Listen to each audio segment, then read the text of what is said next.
दोस्तों, हम सभी को किस्से कहानियां बड़ी पसंद होती हैं। किस्सों को सुनने में बड़ा मजा आता है। बचपन से ही हम लोग कहानियां सुनते आए हैं। जब हम बड़े हो जाते हैं, मूवीज देखते हैं, नॉवेल्स पढ़ते हैं, वहां से हमें बहुत सारी किस्से कहानियां सुनने को मिलती हैं। और बहुत सारे जो धर्म ग्रंथ हैं, मैथोलॉजीज हैं, उसमें भी बहुत सारी किस्से कहानियां होती हैं।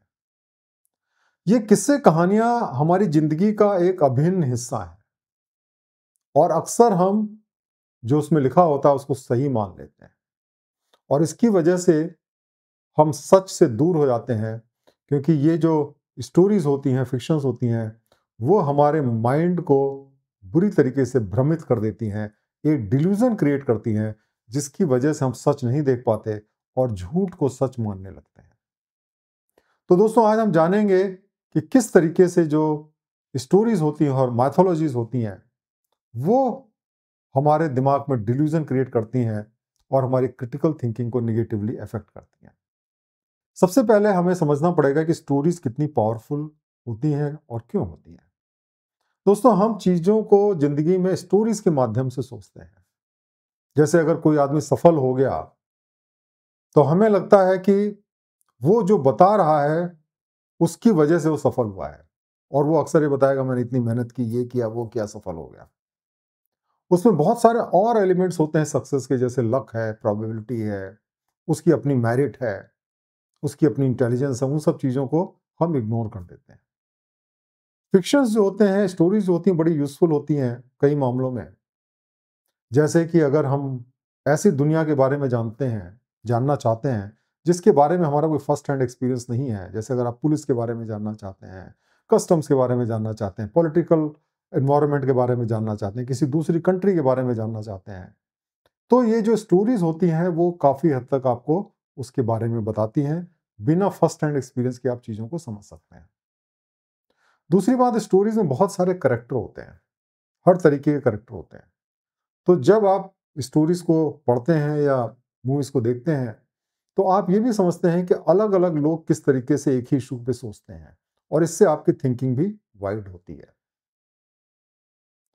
और अगर स्टोरीज में भगवान एक मुख्य चरित्र के रूप में हो, तो वो जो स्टोरीज होती हैं वो कल्चर और ट्रेडिशंस को जन्म देती हैं, क्योंकि लोग उन मैथोलॉजीज पे विश्वास करते हैं और उसको फॉलो करते हैं, क्योंकि उनको लगता है उसमें कोई गलती हो ही नहीं सकती, क्योंकि उसमें भगवान है।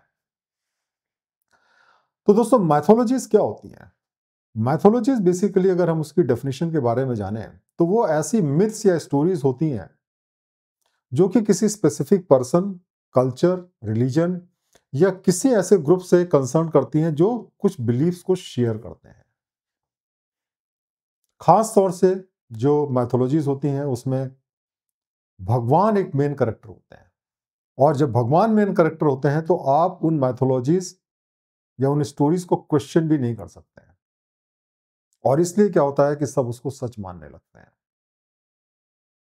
हम ये भूल जाते हैं कि जो मैथोलॉजीज होती हैं वो एक फिक्शन है, एक कहानी है। कुछ लोग उसको सीरियसली नहीं लेते हैं, लेकिन ज्यादातर लोग जो होते हैं उनको ऐसा लगता है कि जो मैथोलॉजीज हैं वो हिस्ट्री है, ऐसा एक्चुअली हुआ है, पहले भगवान ने जन्म लिया है, राक्षस हुए हैं। ये सारी चीजों पे वो विश्वास करने लगते हैं, और इसकी वजह से क्या होता है कि कोई उनको अगर क्वेश्चन करता है तो बड़ा नाराज हो जाते हैं और कुछ भी कर सकते हैं। मैथोलॉजी रिलीजन का बड़ा इंपॉर्टेंट पार्ट होती है, और अक्सर वो रिलीजन के जो मेन प्रिंसिपल्स हैं उससे कहीं ज्यादा पॉपुलर होती है। जैसे अगर हम हिंदू धर्म की बात करें, तो हमारे जो मुख्य स्क्रिप्चर्स हैं, जैसे वेद हैं, पुराण हैं, या मान लीजिए गीता है या उपनिषद हैं, उनके बारे में अक्सर लोगों को उतनी जानकारी नहीं होती। लेकिन जो मैथोलॉजीज हैं, चाहे रामायण हो, चाहे वो महाभारत हो, वो बहुत पॉपुलर है। सब उसके बारे में, उसकी कहानियों के बारे में जानते हैं, और वो इस बात को भी मानते हैं कि वो सारी चीजें एक्चुअली हुई हैं, सच है। तो फिक्शंस जो होते हैं वो हमें भ्रमित करते हैं, वो हमारी जो लॉजिकल थिंकिंग है उसको बुरी तरीके से अफेक्ट करते हैं, क्योंकि जो मैथोलॉजीज या फिक्शंस होते हैं उसमें जो मैसेज दिया जाता है वो सही नहीं रहता। उसमें हम चीज़ों को बड़ा ओवर सिंप्लीफाई कर देते हैं और उसकी वजह से जो मॉरल ऑफ द स्टोरी होती है वो अक्सर सही नहीं होती है। अगर आप वैसा करेंगे तो आपको पता चलेगा कि उससे आपको वो रिजल्ट कभी नहीं मिलेगा जैसा कि उसमें प्रॉमिस किया गया है, क्योंकि उसके अंदर कोई स्टडी नहीं की गई है, वो जस्ट एक इमेजिनेशन है। लेकिन स्टोरीज हमारे को बहुत इन्फ्लुएंस करती हैं इमोशनली, और जितना हम इमोशनल हो जाते हैं इन मैथोलॉजीज या स्टोरीज के बारे में, उतनी ही हमारी रैशनल थिंकिंग कमजोर हो जाती है। और इसीलिए मैथोलॉजीज जो होती हैं वो हमारे लिए बड़ा डेंजरस होती हैं, हमारी सोसाइटीज के लिए बड़ा डेंजरस होती हैं। ये हमारे अंदर बहुत ही अनरियलिस्टिक एक्सपेक्टेशंस क्रिएट करती हैं। जैसे आप कई सारी मैथोलॉजीज में पढ़ेंगे कि किसी के बच्चा नहीं हो रहा था, उसने ये यज्ञ किया या इसके ये अनुष्ठान किया और उसको हो गया, या कोई सफल नहीं हो रहा था, ऐसी स्टोरीज मिल जाएंगी, उसने एक कथा करी, उसकी सारी मनोकामना पूरी हो गई और लोग उस पर विश्वास करने लगते हैं। लेकिन हकीकत में वो कभी भी ऐसा होता नहीं है। बाई चांस हो सकता है, once in a while, but generally नहीं होता है। क्योंकि जो लोग मैथोलॉजीज पे विश्वास करते हैं, एक सबसे बड़ी जो उनके अंदर प्रॉब्लम होती है वो क्या होती है कि वो लॉ ऑफ नेचर को विश्वास करना भूल जाते हैं। क्योंकि ये जो मैथोलॉजीज हुई उसमें बहुत सारे मिरेकल्स होते हैं, जादू टोना होता है जिसका कोई भी आधार नहीं है। वहां पे कोई आदमी उड़ सकता है, पहाड़ को लेके उड़ सकता है, सूरज को खा सकता है, जो कि हकीकत में आपको मालूम है पॉसिबल नहीं है। इसलिए अगर आप उस पर विश्वास करते हैं तो आप जिंदगी में भी मिरेकल्स पे विश्वास करेंगे और फिर आप लॉजिकल थिंकिंग को नहीं फॉलो कर पाएंगे, कि लॉजिकल थिंकिंग तो लॉ ऑफ नेचर पे काम करती है। और ये जो स्टोरीज होती हैं अक्सर रिस्पॉन्सिबल हैं, हमारे जितने अंधविश्वास हैं, सुपरस्टिशंस हैं, उन सब के लिए कोई ना कोई कहानी रिस्पॉन्सिबल है। चाहे वो धर्म ग्रंथों से आए, चाहे वो किसी इंडिविजुअल की लिखी हुई कहानी हो, उसको भले ही धर्म ग्रंथ का स्टेटस ना हो, लेकिन अगर वो बहुत पॉपुलर हो जाती है तो आप देखेंगे वो सुपरस्टिशन को जन्म देती है, अंधविश्वास को जन्म देती है। अब जैसे हम एक इंटरेस्टिंग स्टोरी के बारे में बात करते हैं जो कि सारी दुनिया में बड़ी पॉपुलर है, और ये स्टोरी है उस व्यक्ति की जो बड़ा धार्मिक है और बाढ़ के समय में वो भगवान पे विश्वास करता है भगवान उसको बचाएंगे। वो अपनी छत पे खड़ा हो जाता है, भगवान की प्रेयर करता है कि भगवान मुझे बचाओ। पानी का लेवल बढ़ रहा होता है, पहले एक बोट आती है, रो बोट आती है, फिर मोटर बोट आती है, फिर हेलीकॉप्टर आता है और सभी लोग कहते हैं आ जाओ हमारे साथ में, हम तुमको बचा लेंगे। लेकिन वो आदमी कहता है नहीं, मुझे भगवान पे पूरा विश्वास है, भगवान मुझे बचाएंगे। पानी का लेवल बढ़ता जाता है, वो आदमी मर जाता है। फिर वो भगवान के पास पहुंचता है और भगवान से पूछता है कि मेरा तो आपके ऊपर इतना विश्वास था, आपने मुझे क्यों नहीं बचाया। तो भगवान कहते हैं कि तुमको क्या लगता है किसने भेजा था तुम्हें, ये जो बोट्स गई हैं आपके पास में, स्टीमर्स जो गए, जो हेलीकॉप्टर गए, उसको किसने भेजा, और मैं क्या कर सकता था। तो ये कहानी आपको ये समझाती है या कन्विंस करने की कोशिश करती है कि अगर आप मुसीबत में भगवान को प्रेयर करें तो आपकी प्रार्थना व्यर्थ नहीं जाएगी और भगवान आपको किसी न किसी माध्यम से जरूर बचा लेगा। और इसलिए अगर किसी भी फॉर्म में अगर आपको हेल्प मिलती है तो वो हेल्प इंसान ने नहीं, भगवान ने भेजी हुई है। और बहुत से लोग इस बात को मानते हैं। तो इस कहानी में क्या लोचा है, अगर हम इसकी क्रिटिकल थिंकिंग करें तो हमें पता चल जाएगा कि ये कहानी में कोई दम नहीं है, कोई सच नहीं है। पहली बात, क्या वो आदमी मरने के बाद जब भगवान से बात किया फिर दोबारा क्या वो इस दुनिया में आया और उसने अपनी कहानी बताई? कैसे लोगों को पता चला ऐसा हुआ? क्योंकि हम मरने के बाद क्या होता है किसी को नहीं पता है, और कोई आदमी जब तक दोबारा ना आए भगवान से बात करके, ये स्टोरी को कैसे वो ऑथेंटिकेट कर सकता है? उसी तरीके से हकीकत में भी आप देखिए कितने ऐसे भक्त लोग होते हैं जो भगवान को प्रे करते हैं और उनको मदद मिल जाती है टाइम से। और अगर मान लीजिए मदद नहीं मिली तो इसका क्या मतलब हुआ कि भगवान नहीं है या उसकी जो प्रार्थना है झूठी है? सबसे बड़ी बात है कि अगर भगवान जो है उनका पर्पस लोगों की रक्षा करना ही है, उस आदमी की रक्षा करना था, तो बाढ़ ही क्यों भेजी? नॉर्मल पानी अगर होता तो आदमी डूबता ही नहीं। तो प्रॉब्लम क्रिएट किसने की?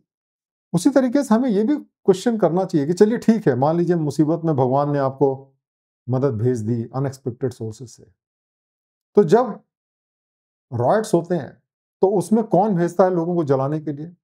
क्योंकि वो तो धार्मिक बेसिस पे होते हैं मेनली, तो उसमें कौन भेजता है? उसकी जिम्मेदारी कौन लेगा? जो टेररिस्ट होते हैं वो भी तो धर्म के फॉलो करते ही लोगों को मार देते हैं, तो वो टेररिस्ट को किसने भेजा?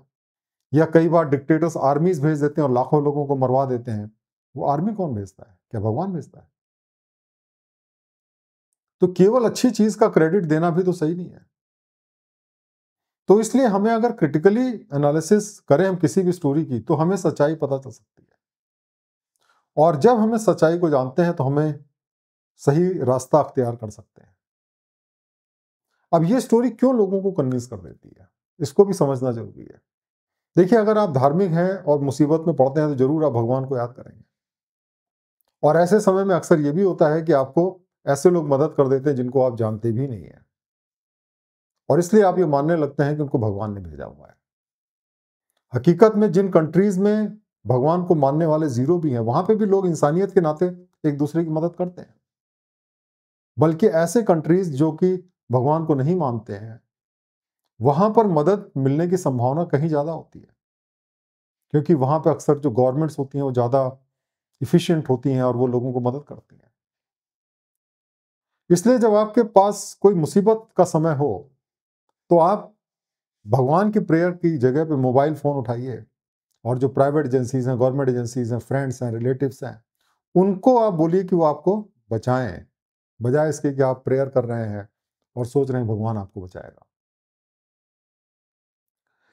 ये सोच करके कि भगवान आपको फ्री में हेलीकॉप्टर और मोटर बोट भेज देगा, उसकी जगह पे पैसा बचाइए, ताकि मुसीबत के समय वो काम आए। पैसा खर्चा करके उनको हायर करिए, ताकि आप मुसीबत से बच सकें। बल्कि इससे भी अच्छा ये है कि आप जो मौसम विभाग है उसकी जानकारी को ध्यान से पढ़िए, और अगर वो आपको प्रेडिक्ट कर रहे हैं कि बरसात बहुत तेजी से आने वाली है, बाढ़ बहुत बढ़ने वाली है, तो उसके पहले कि पानी का लेवल इतना जाए, आप निकल लीजिए वहां से, सेफ जगह पे पहुंच जाइए। तो इस तरीके से आप अगर रैशनल तरीके से सोचेंगे तो अपनी लाइफ को आप ज्यादा बचा पाएंगे, बजाय इसके कि आप सोचते हैं मुसीबत में आप प्रे करेंगे और भगवान आकर के आपको बचा लेगा।